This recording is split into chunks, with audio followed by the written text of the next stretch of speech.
Баршаңызға сәлем достар, менің каналыма қош келдіңіз. Мен сіздерге бүгін арман орындалу үшін 3 сұрақтың жауабын білуіңіз қажет. Видеоның соңына дейін қарап, лайк басуды ұмытпаңыз.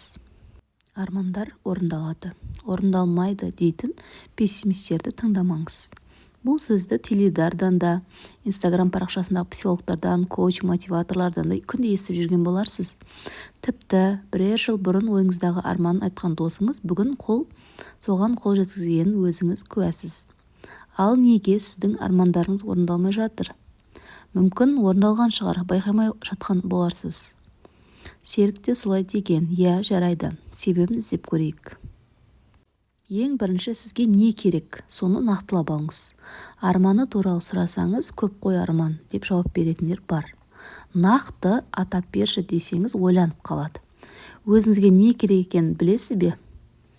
Не білмейді екенмін деп әрине білемін.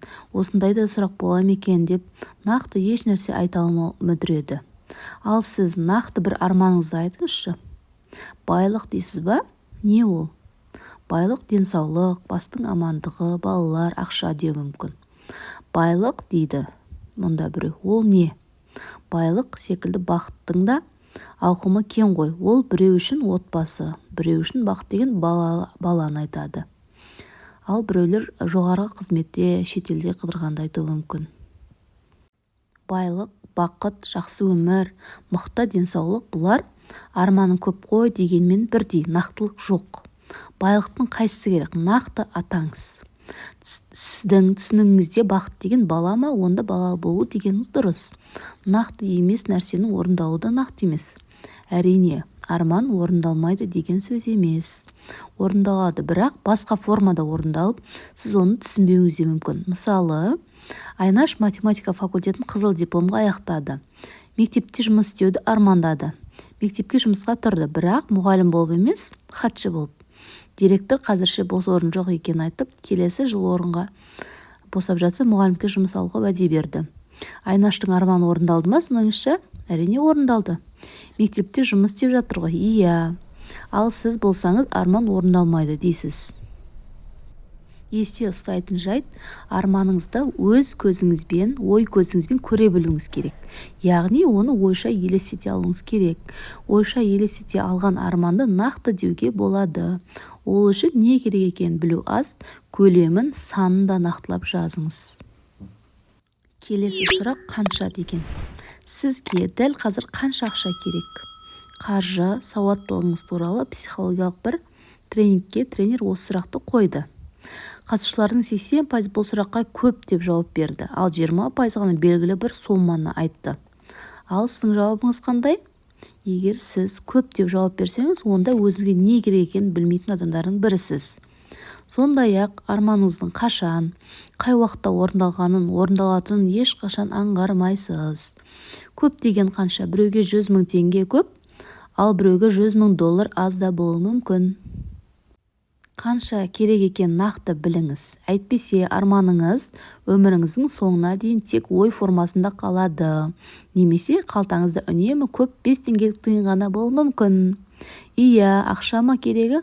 Қанша және қанша ақша керек доллар екенін нақтылап жазыңыз. Үшінші сұрақ, ол қандай деген. Кешкі тамақ пісірмек болып ас үйге кіріп едіңіз. Майдың таусылғанын көрдіңіз. Балаңызға 2-3 аялдамалық жерде дүкенге май әкелуге жұмсадыңыз. Бос қол келді. Сатушы қандай май деп сұрады. Сары май ма, әлде өсімдік май ма? Нақты қайсысын алу керектігін білмеді, дейді балаңыз. Ұрсасыз ба, ұрасыз ба? Не қанша және қандай нәрсе екенін нақты білмей, құр армандай беретін адам болмаңыз. Балаңызды ұрсатын ойыңыз бар ма? Оның теріге жағатын косметикалық май алып келмегеніне қуаныңыз. Кінә өзіңізде екенін біліп тұрған шығарсыз. Келесіде дүкенге балаңызды жұмсаған кезде тамақ пісіретін 1 литрлік шедевр өсімдік майын алып кел деп нақтылап айтыңыз. Ал интернеттен суретін тауып көрсетсеңіз, ол жаңылмайды. Армандар түпсананың көмегімен орындалады. Бірақ түпсанада бала секілді бала секілді екенін есте ұстаңыз. Оған не, қанша, қандай екенін нақты айтпасаңыз, Бұл жолы өсімдік майының орнына жанармай әкелуі мүмкін. Сосын неге осы жұрттың арманын орындалады, ал менікі орындалмайды деп тағдырға өкпелейсіз. Өкпелей бермей, асықпай, өміріңізге шолу жасап көріңізші. Армандарыңыздың бәрі орындалған, иә? Тек басқа формада. Неге? Өйткені серік сияқты сіздің де армандарыңызда нақтылық жоқ. Нақтылау үшін түп санаға ненің, кімнің керек екенін, оның түр-түсін, көлемі мен мөлшерін, бойы, салмағы, сыр-сипатын, санасын, бәрін анық айтуыңыз қажет. Айтыңыз, эмоцияңызбен сезініңіз, қағазға жазып дауыстап оқи беріңіз. Ұқсас суретті ұқсатыңыз, я болмаса ойша бейнелеп беріңіз. Қалай болса да түп санаңызға нақты түсіндіруге тырысыңыз. Сонда ол да аттай шауып адаспай табады. Ал арман жылдам орындалу үшін не істеу керек? Ол туралы келесіде айтатын боламын. Егер бұндай видео сізге ұнайтын болса, каналға тіркеліп, лайк басуды ұмытпаңыз. Өз ойыңызды жаза кетіңіз.